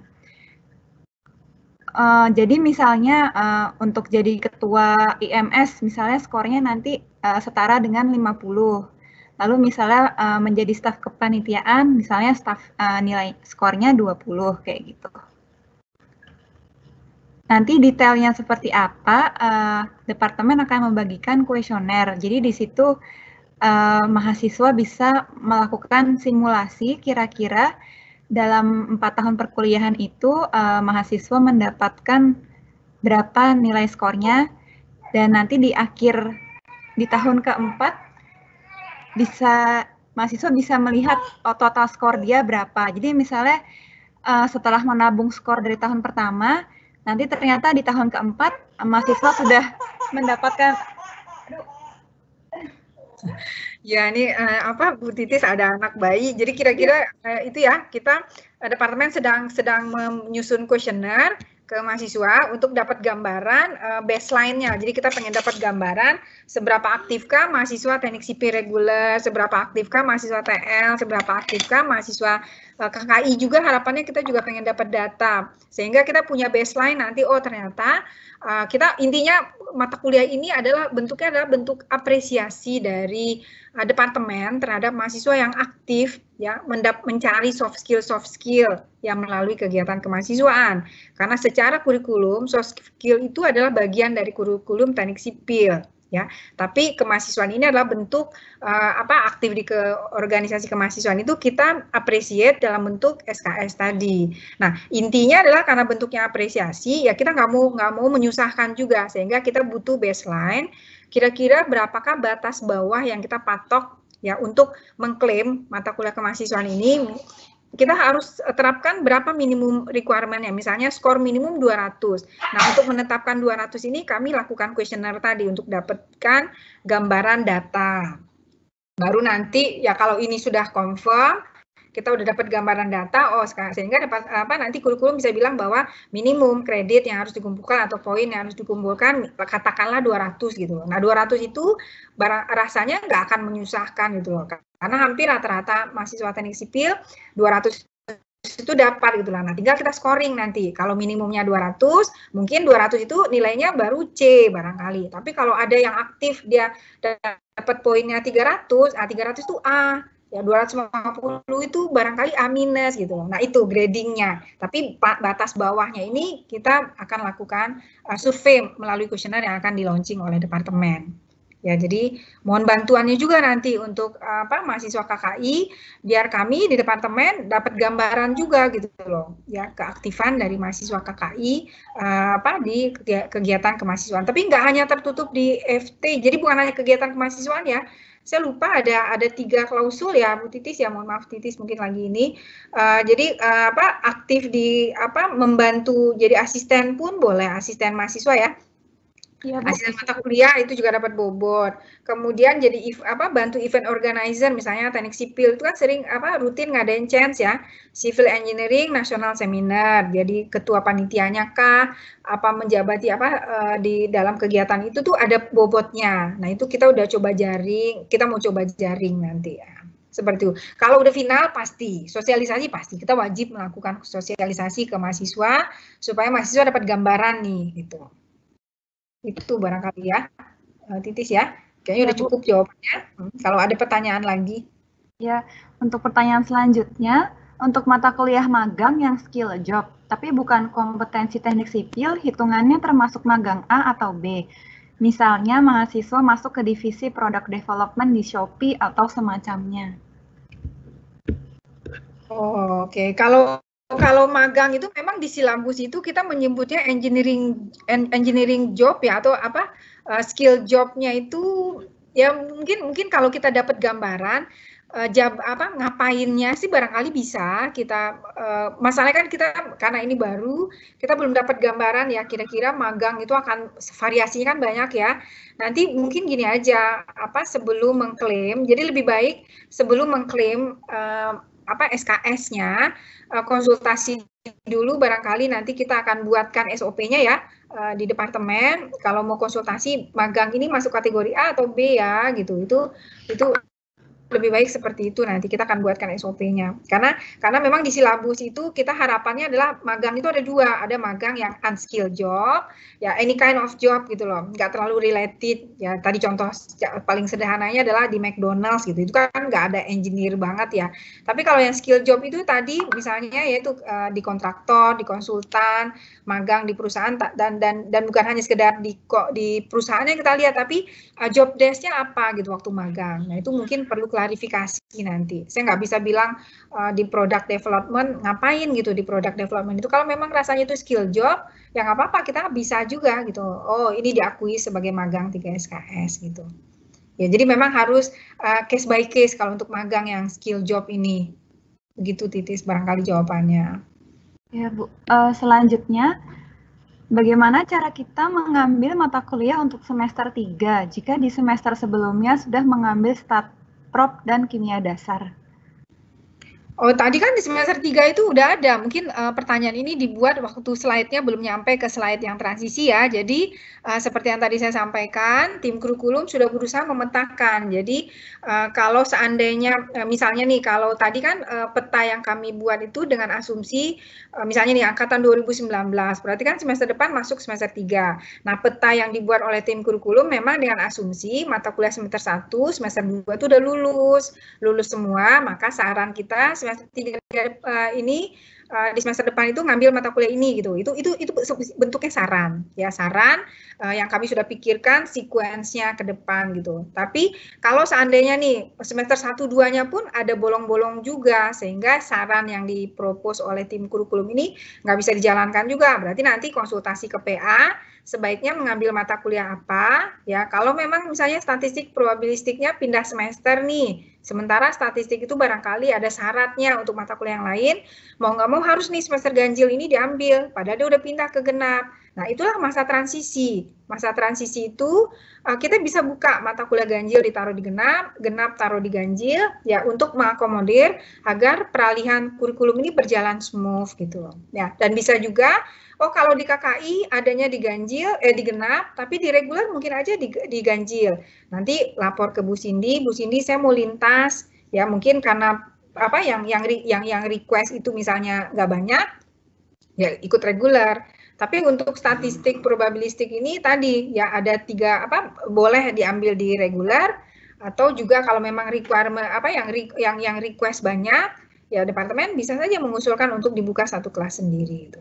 Seperti itu. Jadi intinya adalah bahwa peralihan kurikulum ini kita desain sedemikian rupa nggak merugikan mahasiswa, smooth mungkin ya. Jadi memang dimungkinkan untuk dibuka mata kuliah yang tadi pindah semester. Seperti itu. Selanjutnya, jika kita sudah melewati semester 2 tapi belum mengambil mata kuliah Maxwell dan Mektan di kurikulum 2020 ini, apakah harus diambil di semester 4 atau bagaimana? Itu kayaknya ini deh saya nggak tahu nih, pertanyaan ini dibuat ketika slide-nya belum nyampe tadi kayaknya ya. Kalau di slide yang tadi kan udah ada tuh petanya. Jadi bahwa betul kita menyadari karena statikanya maju sehingga semester depan itu muncul solid mekanik, muncul analisa struktur, sementara solid mekanik belum lulus. Ya udah kita buka solid mekanik semester depan gitu. Ya, jadi itu mungkin coba dilihat lagi nanti peta saran mata kuliah apa yang diambil di masa transisi ini. Ya mungkin kelewat tadi ya PPT-nya. Nanti akan ada istilah yang kemarin kita susun, Titis petunjuk praktis ya. akan ada nanti saripati ya. Ini kan PPT kan banyak banget ya, karena kita juga mensosialisasikan semua kurikulum, bukan hanya transisi. Tim kurikulum sedang menyusun panduan praktis ya, panduan praktis transisi dari kurikulum dari kurikulum 2016 ke 2016 ke 2020 itu udah langsung saripatinya. Oh, angkatan KKI ini yang kira-kira diambil. Tapi memang tadi karena kan kita nggak tahu di semester 1-2 ternyata ada gagal ini, gagal itu. Nah, itu tuh memang nggak mungkin kita mengakomodir semua itu gitu. Nah, ini barangkali nih 2000 kelihatan nggak layarnya share screen-nya? Kelihatan, Bu. Ini. Ya, ini kan. Nah, ini kan di semester depan itu harusnya secara kurikulum tuh munculnya analisa struktur sama Mektan. Tapi kami tahu nih, mahasiswa KKI 2019 tuh nggak eligible untuk ambil mata kuliah ini karena dia belum lulus solid, belum lulus Mektan dasar. Ya, maka kita sarankan. Nah, jadi baca slide ini kayak gini. Yang panah yang kanan ini, maka saran kita semester depan angkatan 2019 ambillah mekanika solid, Mektan dasar. Jadi mekanika solid dan Mektan dasar akan dibuka semester depan. Juga Gamkon 2 gitu. Seperti itu ya. Jadi karena dia udah lulus Gamkon 1, harusnya Gamkon 2 dulu dong gitu loh, ya. Gitu. Itu barangkali udah menjawab tuh Titisa. Ya, Bu. Pertanyaan selanjutnya, apakah masih mungkin mahasiswa angkatan 2017 mengambil jurusan minor? Oh, kalau major minor kayaknya nggak mungkin ya. Apa mau kuliah lagi 18 SKS? Jadi major minor ini kalau kami sih, karena memang ini kan kurikulum 2020, jadi memang berlaku full untuk 2020. Nah, rasanya major minor itu kayaknya possible-nya untuk 2019. Bahkan 2018 berat, ya karena 18 SKS kalau kita anggaplah 18 SKS itu setara dengan 6 mata kuliah, ya, dan 6 mata kuliah ini kalau 2017 kan semester depan tinggal 1 tahun, apa iya mau ngambil 18-18-nya major kan belum tentu ada di 1 semester, kan minor yang ditawarkan oleh prodi lain itu kan juga tersebar, ya, jadi tersebar mulai dari, kalau yang saya tahu itu tersebarnya mulai dari semester 3, 4, 5, 6 gitu, ya, jadi rasanya nggak mungkin dalam 1 semester ambil 18 SKS minor, karena nggak mungkin ngumpul di 1 semester. Ya, rasanya agak-agak impossible untuk 2017. Nah, 2019 masih make sense. 2018 kayaknya juga berat. Tadi sih Bu, pertanyaan yang sama juga muncul di sesi pagi. Kayaknya hanya 2019 yang bisa untuk major minor. Selanjutnya, apakah semester depan masih PJJ? Oh iya, itu udah ada surat edaran dari rektor kan kalau itu. Jadi semester depan tuh full PJJ, ya kan Pak Jack, Bu Cindy nih yang pantas jawab, tapi saya sebagai dosen itu dapat surat edaran dari departemen bahwa semester depan itu full PJJ. Oke, selanjutnya untuk lab, baik skripsi maupun lab kelas di semester depan, apakah bisa? Untuk ke lab, mungkin nanti Pak Jack sama Bu Cindy boleh tambahkan ya, tapi memang dari departemen ya, karena kami dosen-dosen juga disosialisasikan oleh Bu Cindy dan Pak Jack, diusahakan untuk kalau kompetensi laboratorium itu memang bagian dari kompetensi dan itu harus, ya nanti akan di-arrange ya pelaksanaannya ya di departemen. Mungkin kita akan buat setahu saya sosialisasi dari Pak Jack dan Bu Cindy akan dibuatkan schedule-nya, barangkali lab itu akan dischedule-kan supaya nggak terjadi kerumunan mahasiswa banyak. Tapi kalau seandainya laboratorium itu nanti bisa dialihkan menjadi virtual laboratorium, itu akan sangat direkomendasi. Jadi beberapa mata kuliah sudah mulai memikirkan untuk ada virtual laboratory. Tapi kalau memang nggak mungkin dan harus skillnya harus datang mengerjakan, melihat apa segala macam, akan di-arrange supaya tetap sehat, K3L-nya tetap dijaga gitu loh, aturan protokoler COVID-nya ini. Itu saya menyampaikan apa yang disampaikan oleh Pak Jack dan Bu Cindy di rapat pleno departemen, membantu jawab, Pak. Mungkin nambahin ya Bu Cece. Oh iya, ada Bu Cindy. Jadi nggak apa-apa Bu Cece. Kita juga sudah share sebenarnya, itu kan dari SK Rektor ya Bu Cece. rektornya sudah kami share di grup koordinasi info departemen, jadi perwakilan masing-masing angkatan seharusnya sudah mendapatkan SK rektornya dan sudah membagikan ke angkatannya masing-masing. Kalau dibaca di situ menyebutkan bahwa memang semester depan full online, full daring, itu sudah eksplisit. Lalu juga terkait praktikum di SK rektor itu juga disebutkan bahwa didorong praktikum yang online. Namun kalau memang kompetensinya harus hands on, maka akan diatur supaya ada shift-shift yang tetap mengikuti protokol COVID gitu sih mungkin.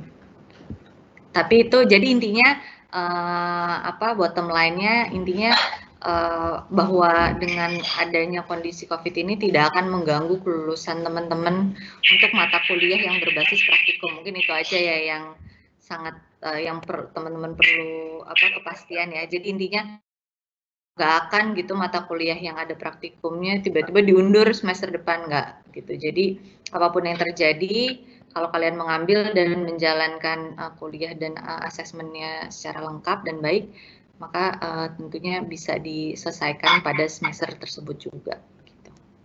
Ya silakan Bu Cece atau Bu Titis, saya kembali. Pertanyaan selanjutnya, untuk mahasiswa angkatan 2017 sepulang exchange, apakah tetap mengikuti kurikulum lama atau adjust dengan kurikulum baru?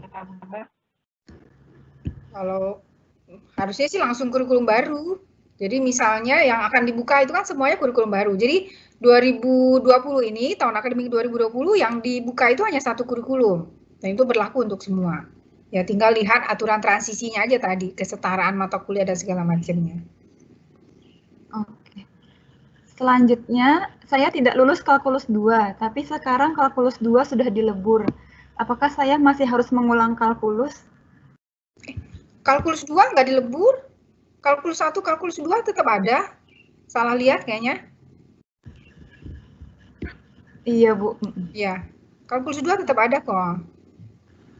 Selanjutnya, untuk mata kuliah ilmu ukur tanah dan JIS, apakah aspek JIS juga akan mempengaruhi modul praktikumnya atau hanya akan diajarkan di kelas? Dan jika dimasukkan ke modulnya juga, bagaimana spesifikasinya? Apakah akan ada tugas besar seperti PIK 2? Ini pertanyaannya detail banget ya. Untuk itu mungkin lebih menjawab untuk ilmu ukur tanah dan JIS ini, BRP-nya udah disusun oleh tim dosen. Mungkin lebih baik nanti lihat di BRP-nya karena ya kita hari ini sosialisasi kurikulum in general ya, tapi nggak masuk ke detail mata kuliah enggak.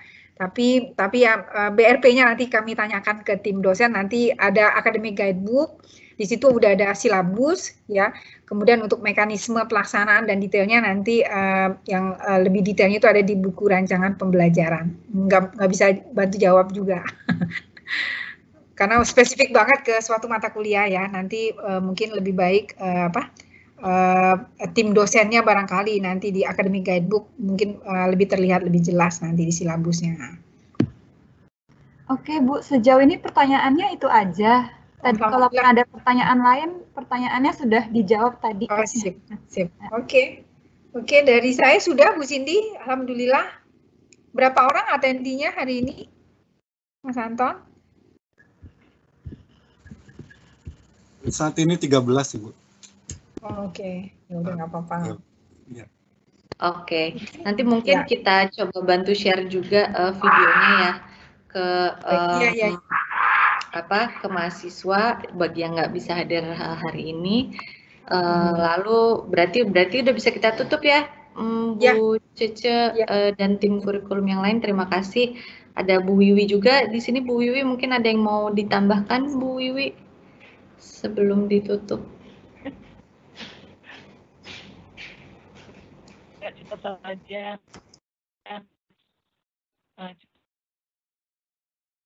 Cepat saja dia mungkin skema reminder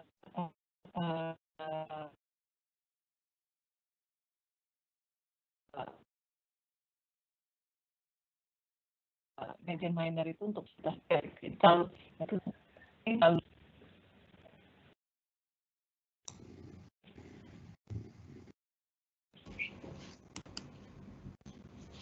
Maaf Bu Wiwi, agak terputus-putus terkait major penyampaiannya. Iya, jadi mungkin major minor nggak terlalu mudah untuk diterapkan di KKI ya, karena mereka punya skema, ada 2 skema yang berbeda kan. Betul. Sehingga itu juga mesti dipikirkan di level fakultas. Itu aja Bu, ini silakan ditutup. Makasih Bu. Terima kasih banyak Bu Wiwi. Ya, jadi mungkin nanti kita lihat terkait tadi juga yang Bu Cece sudah sempat bahas ya, terkait major minor, kita akan lihat case by case dengan kondisi exchange masing-masing juga, apakah itu memang memungkinkan. Berarti mungkin saya tutup ya Bu Wiwi sebagai Ketua Tim Kurikulum. Terima kasih banyak sudah bekerja keras bersama timnya untuk menyusun kurikulum ini. Di sini hadir Bu Cece, Pak Rosi, Pak Nohan, Bu Evi, Bu Titis dari tim kurikulum yang sudah berkontribusi sangat besar. Terima kasih banyak, dan juga terima kasih ke Pak Jack mungkin yang mau bantu menutup sosialisasi sore ini, Pak. Kamu aja, Cindy aja, Cindy silakan. Oke, baik. Kalau gitu terima kasih teman-teman sudah standby sampai akhir dari 24, 18, 17, 15. Yang 15 tersisa, terima kasih masih standby. Nanti kita buka terus forum pertanyaannya setelah sosialisasi ini bagi pertanyaan-pertanyaan yang mungkin mau menyusul, mau direnungi dulu, dan dibayangkan IRS-nya, terutama IRS semester depan dan semester genap ya. Jadi tadi sesuai amanah dari Bu Cece, tolong direncanakan dengan jelas sampai akhir kelulusan, terutama di kurikulum transisi ini, supaya dipastikan tidak ada yang terlewat gitu. Baik, mungkin dari saya seperti itu. Terima kasih semuanya, selamat sore, semoga bermanfaat. Assalamualaikum warahmatullahi wabarakatuh. Salam sejahtera buat kita semua. Waalaikumsalam warahmatullahi wabarakatuh.